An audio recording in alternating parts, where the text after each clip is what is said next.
La libertad de cátedra es un concepto que está en el imaginario del colectivo docente. A través de ese concepto se han justificado muchas acciones, algunas buenas, algunas no muy buenas. Creo que la mayoría de los maestros tenemos la situación de que justificamos nuestras acciones a través de la libertad de cátedra. Tenemos una interpretación errónea de la libertad de cátedra. Sin embargo, sí he visto de decir, hay que darle unos puntos porque compró boletos para el festejo de la elección de reina. Pues a lo mejor nos casamos con esa figura de libertad de cátedra, pero desconocemos y la malinterpretamos y la ejecutamos en nuestro desempeño, ¿no? Pero mira, la libertad de cátedra se le otorga a la institución, no a la persona. Sí. ¿Por qué creo que no tenemos libertad de cátedra? Porque nuestros programas de estudio ya están diseñados. Pero por ejemplo, compadre, yo también me he encontrado alumnos que dicen, oiga, jóvenes tienen que ir al desfile del 16 de septiembre. Ajá, sí, pero ¿qué vamos a ganar? ¿No? Sí. O sea,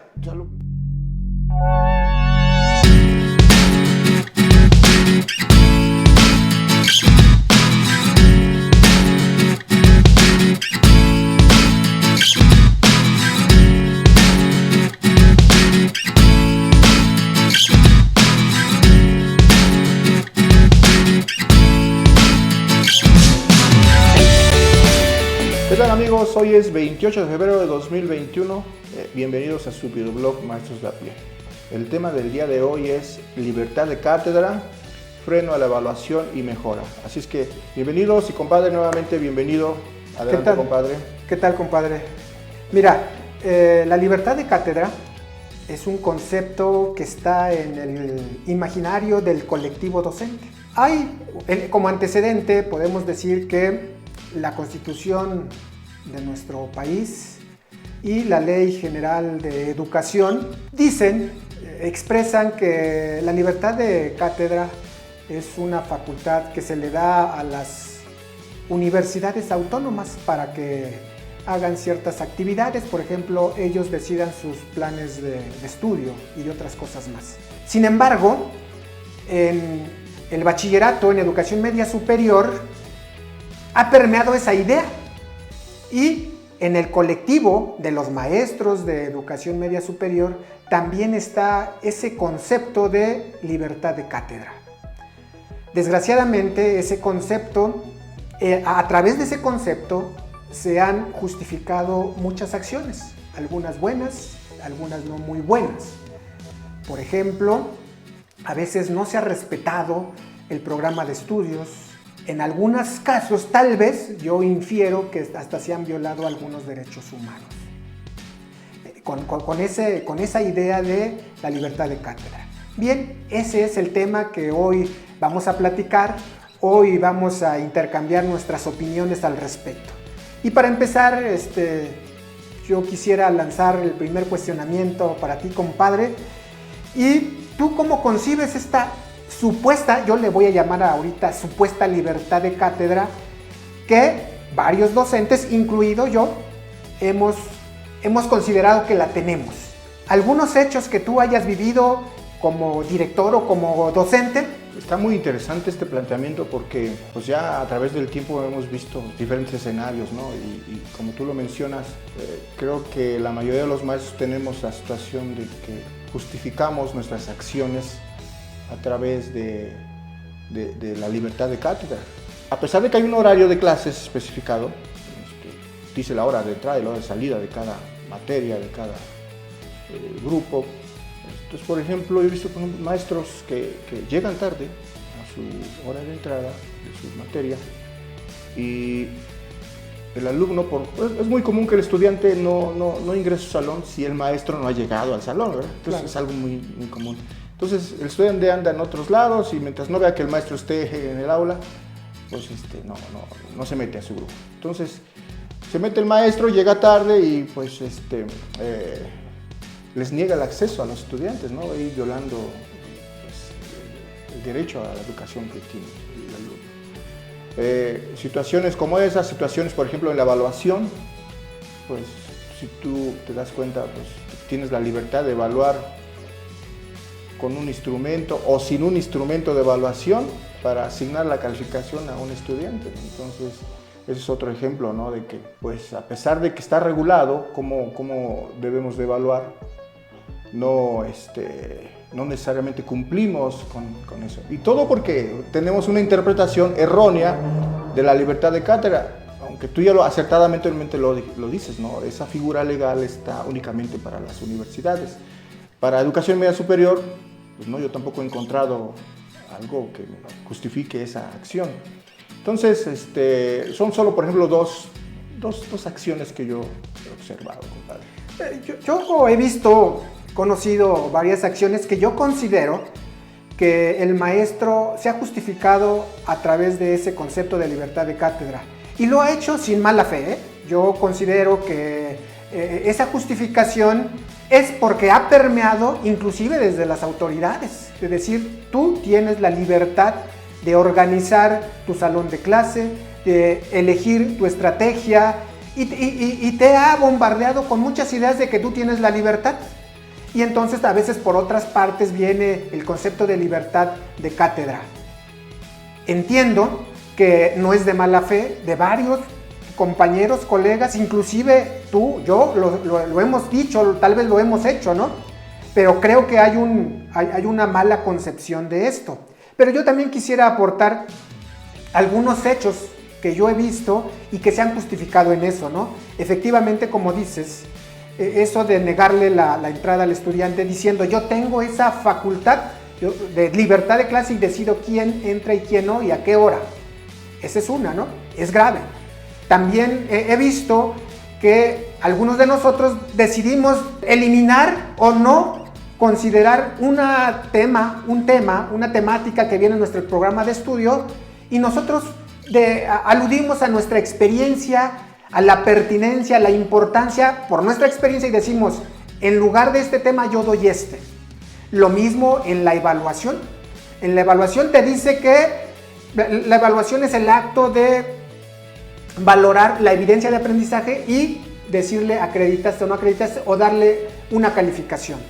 Sin embargo, sí he visto inclusive que se ha promovido como institución, como plantel, de decir hay que darle unos puntos porque compró boletos para el festejo de la elección de reina o porque va a participar acá hay que darle puntos.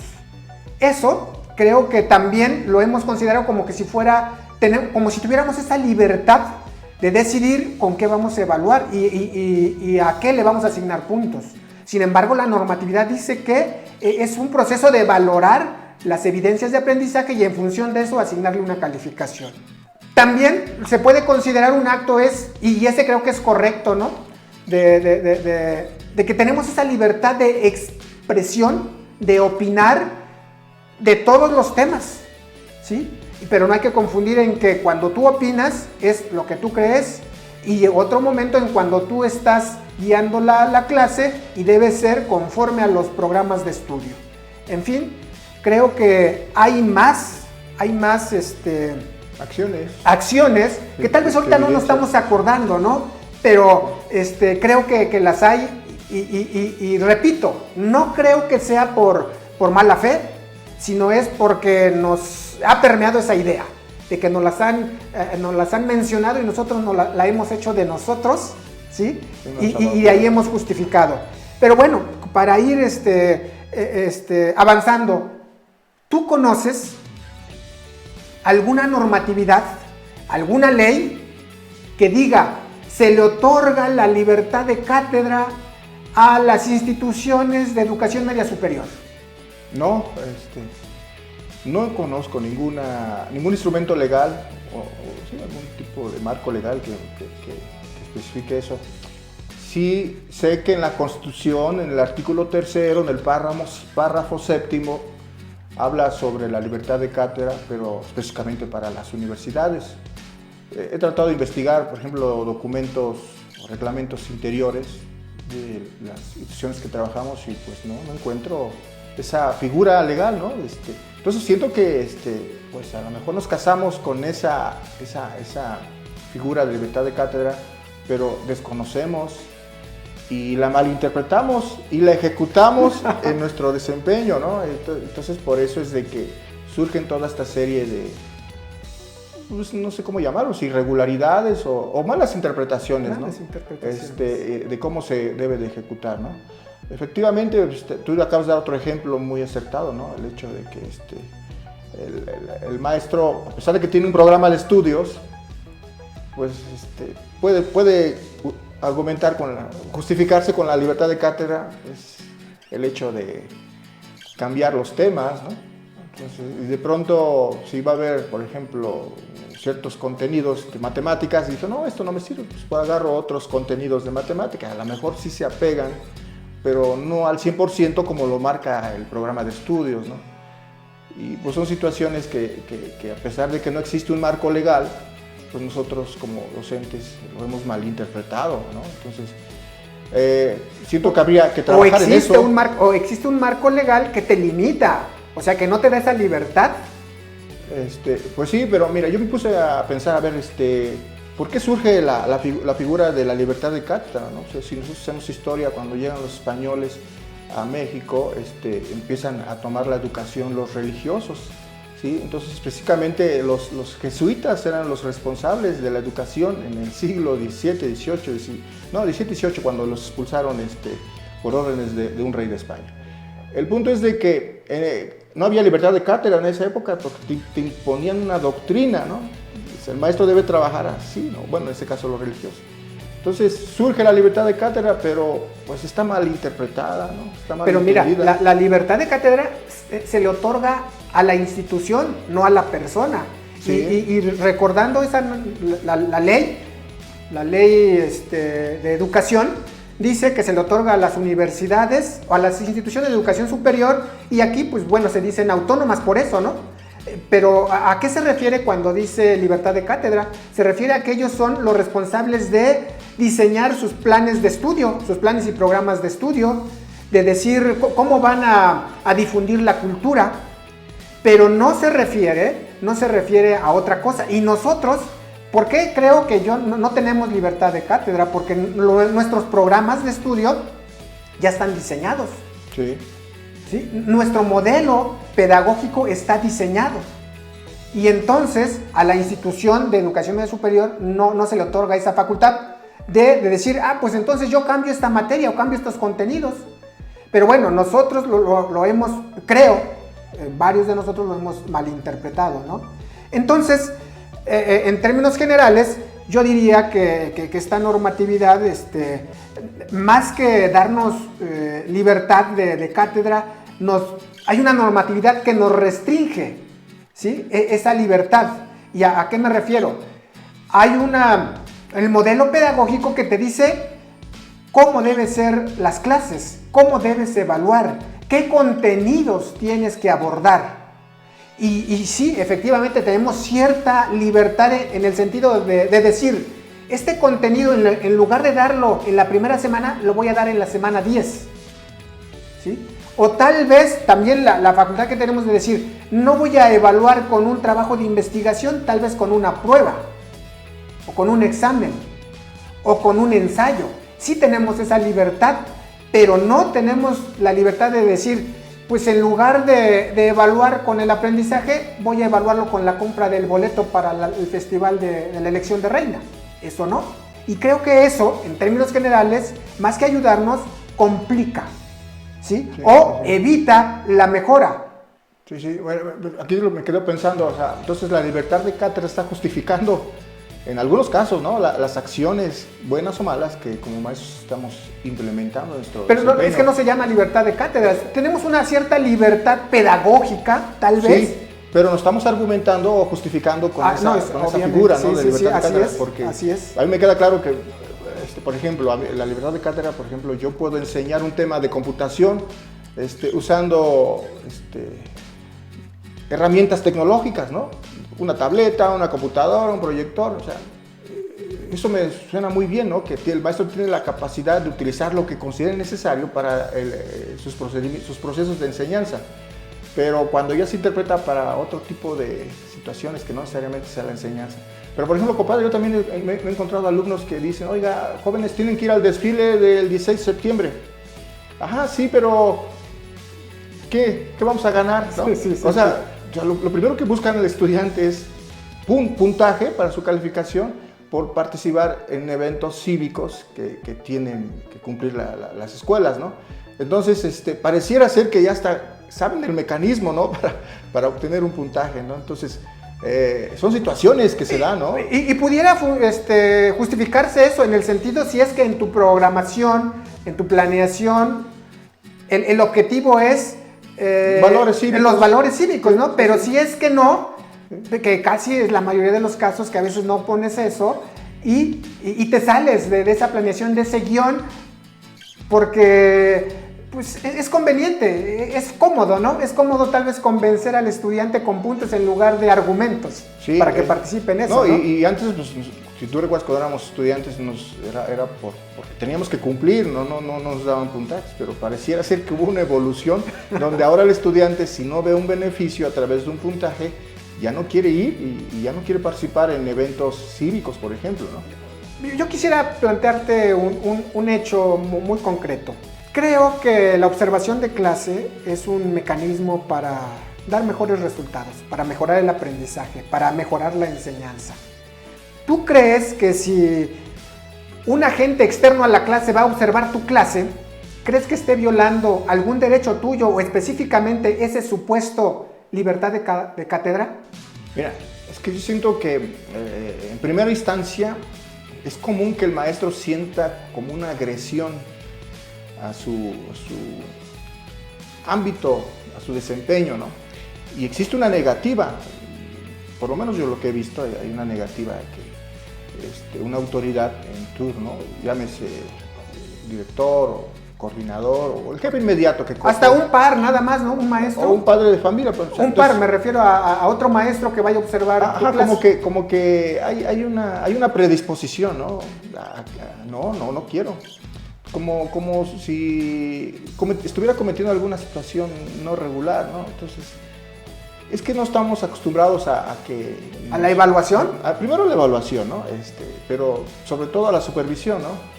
Pues primero pues nos ponemos nerviosos, no sabemos cómo actuar, sentimos que esa observación no va a tener una retroalimentación positiva, ¿no? Entonces, a pesar de que se le puede explicar al compañero maestro, oiga, es que el objetivo es de que ya existe un instrumento, una lista de cotejo donde se va a evaluar ciertos criterios de cómo lleva usted a cabo su clase, pues lo siente como agresivo, ¿no? Como sienten invasivo. Entonces, siento que es una situación que se da, pero yo siempre he dicho, por ejemplo, el que hace bien su desempeño en el aula, pues con o sin observación, con o sin supervisión, pues sin problema lo va a realizar. Sin embargo, como que existe ese temor infundado, ¿no? A que si me supervisan, caray, ¿qué consecuencias va a tener? Sí, o estoy haciendo algo mal, o sea, en realidad, pues no es común que alguien... Pero la pregunta específica, ¿tú crees que esté limitando su libertad? ¿O dañando sus derechos? No, porque si partimos de la base de que la figura de libertad de cátedra aplica únicamente para universidades, pues entonces no viola en ningún sentido la libertad de cátedra para un maestro de educación media superior. Sin embargo,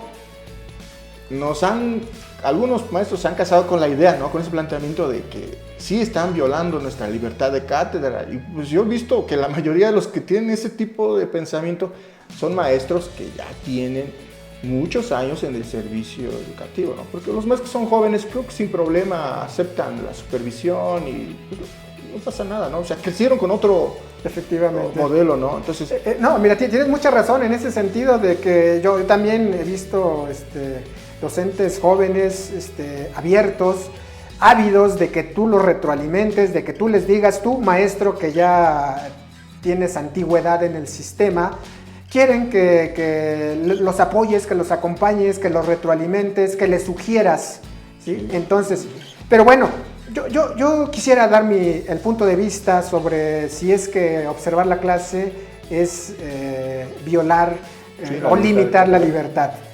Yo creo que no, sin embargo coincido en que eso genera emociones no buenas, emociones de estrés que te preocupan, ¿no? Sin embargo, creo que a veces esa negativa que tú dices, creo que a veces tienen razón los maestros, los colegas, porque si alguien te va a observar y no te va a retroalimentar, o la retroalimentación no es relevante, es decir, no te aporta nada nuevo, no te aporta algo para mejorar, no tiene sentido. Es un agente que en lugar de construir, te va a estresar. Entonces, creo que cuando el maestro vea que la observación de clase le va a traer algo bueno, va a mejorar su enseñanza, va a mejorar el aprendizaje, creo que inclusive va a invitar a alguien que lo pueda retroalimentar, que observe su clase y lo retroalimente. Sin embargo, creo que eso no se da, y por eso entiendo que los profes pues lo hacen de mero trámite, sale, entra, pero pues si esa observación de clase no se convierte en una evaluación formativa, ¿sí? Para la mejora, no tiene mucho sentido, no tiene mucho sentido, ¿no?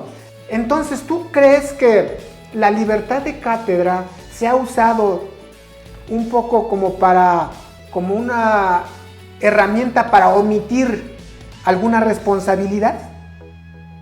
Pues sí, hay algún tipo de responsabilidad, pero siento que es más que nada administrativa, ese tipo de omisión, por así decirlo, ¿no? Yo lo llamaría así, ¿no? Sabemos que hay personal en las escuelas que se encarga de supervisar pues las clases en una escuela, pero no necesariamente lo hacen, ¿eh? Sabemos que hay autoridades que tienen la facultad legal de poder realizar ese tipo de supervisión y no se realizan, ¿no? Entonces se llegan a crear omisiones, pero a lo mejor lo hacen con el objetivo de de no tener un ambiente laboral en la escuela pesado, ¿no? Porque cuando empieza a hacer este tipo de acciones, los maestros se reúnen, ¿no? Y empiezan a decir, oiga, es que lo está supervisando, ¿y qué va a pasar? Entonces, quizás se cuidan o se protegen los directivos por la parte del ambiente laboral, ¿no? Porque sabemos que una acción de ese tipo sí genera como que pues, entre malestar, inconformidad de parte de los maestros, ¿no? Mira, coincido en el sentido de que sí hay omisiones, pero otra vez, omisiones no de mala fe, no porque me la quiero llevar tranquila, ¿no?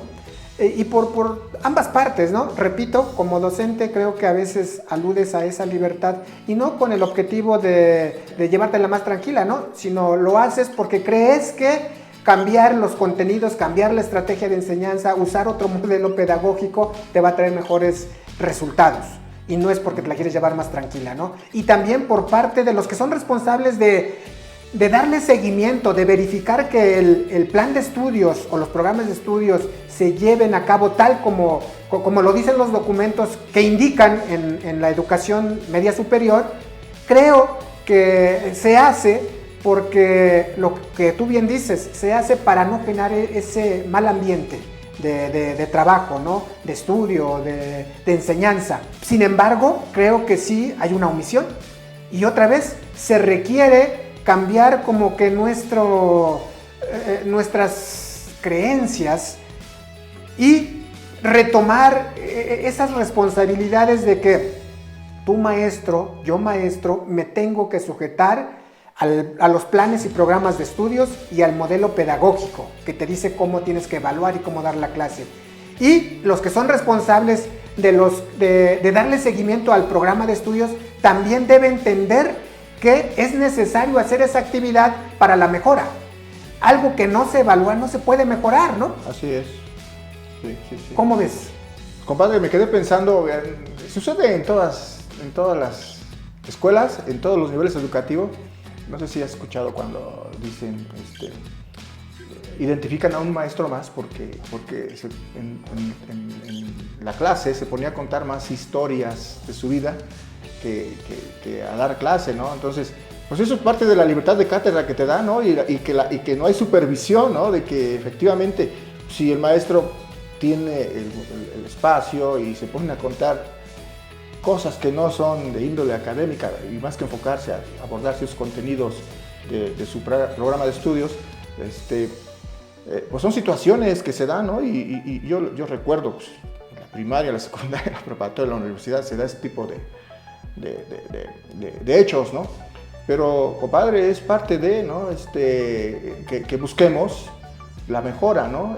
Y para empezar, pues tenemos que cambiar nuestra actitud, ¿no? O sea, y aceptarnos, si te supervisan, pues sí, pues pásele, no tengo problema, y usted al final me gustaría que me retroalimentara, ¿no? Creo que sería más enriquecedor, ¿no? Porque si nada más pasan y no te dicen, oye, maestro, está fallando en este tipo de instrumento de evaluación, o su apertura de clase, siento que no fue correcta, o le recomiendo hacer este tipo de aperturas, no sé. Sí, debe haber algún tipo de retroalimentación para que haya una mejora. Pero para ir cerrando, y bueno, la contraparte de decir tenemos libertad de cátedra, y más que libertad de cátedra, tenemos libertad, pero tenemos esa libertad en un marco. ¿Qué es lo que nos delimita desde tu punto de vista? ¿Qué nos delimita a no exagerar y tomar una libertad que salga fuera de esos límites? ¿Cuál es esta normatividad? Pues no me desconcentré, compadre, pero siento que tenemos que trabajar mucho y cambiar nuestra mentalidad, ¿no? Siento que debemos de aceptar algún tipo de... O más que nada aceptar, usar la figura de la libertad de cátedra de manera responsable, ¿no? Correcto. Porque a pesar de que tenemos esa libertad que se ganó con el paso del tiempo, pues usémosla, ¿no? Responsablemente. No, si lo hacemos de esa manera, pues no de necesidad, o si hubieron, ¿no? De que tiene superviso, ¿no? Al final, lo que va a permear en ti, lo que va a dejar huella en los estudiantes, qué tan bueno buen maestro fuiste, ¿no? Porque es lo que... La reverencia que van a tener, ese maestro sí enseñaba, ese maestro sí le entendía, sí explicaba bien, sí era muy responsable, llegaba puntual, era el primero que estaba en el salón. O sea, es usar las figuras como la libertad de cátedra de manera responsable con tu desempeño, con tus acciones, ¿no? Yo coincido totalmente y me gusta mucho esa idea, más que pensar en que no tenemos esa libertad de cátedra porque la ley no nos las otorga. Tal vez debemos pensar que sí tenemos esa libertad y habría que usarla con mucha responsabilidad. Y esa responsabilidad, ¿quién nos dice que estamos haciendo las cosas responsablemente? Creo que el que nos dice es el programa de estudios, el modelo pedagógico, la normatividad que se aplica en los planteles y tal vez alguna otra reglamentación que tenemos que sujetarnos por el bien del buen funcionamiento de las escuelas. Por ejemplo, los derechos humanos. Ese marco que están los derechos humanos, la Constitución, la ley general, la normatividad, nos dice cómo podemos usar esa libertad responsablemente. Coincido, creo que le diste al clavo con esa idea de que más que pensar que no tenemos libertad, pensar que sí la tenemos, pero habría que usarla con toda responsabilidad para construir y para mejorar. Sí. Finalmente, para concluir, compadre. Pues compadre, que pues ya estamos en la educación, nos vamos a dedicar, si son maestros jóvenes, se van a dedicar a esto, el sector educativo, pues que trasciendan como maestros y que usen pues, la libertad de cátedra de manera responsable. Finalmente lo que importa es que hagamos un buen trabajo en el aula. Yo quiero concluir diciendo que si efectivamente yo no encontré una ley que otorga esa facultad de libertad de cátedra en las instituciones de educación media superior, no por eso quiere decir que no la debemos ejercer. Tal vez habría que ejercerla con toda libertad, con toda responsabilidad, y sujetarnos a esa normatividad que están en las instituciones, porque está pensada para dar mejores resultados. Entonces, más que ahorita decir que la libertad de cátedra es la justificación a algunas malas prácticas, ojalá y podamos decir más adelante que esa libertad de cátedra sea la fuente de la mejora, sea la fuente de mejor convivencia, de mejores resultados, de mejor aprendizaje. Habría que ver entonces esta libertad de cátedra como una oportunidad de mejorar de manera responsable, es decir, habría que empoderarnos como docentes a través de esa idea, de ese concepto de libertad de cátedra. Eso sería mi conclusión, compadre. Pues como siempre, excelente, compadre. Te agradecemos. Nos vemos en el siguiente video. Bien, gracias. Que pasen buen día. Hasta luego.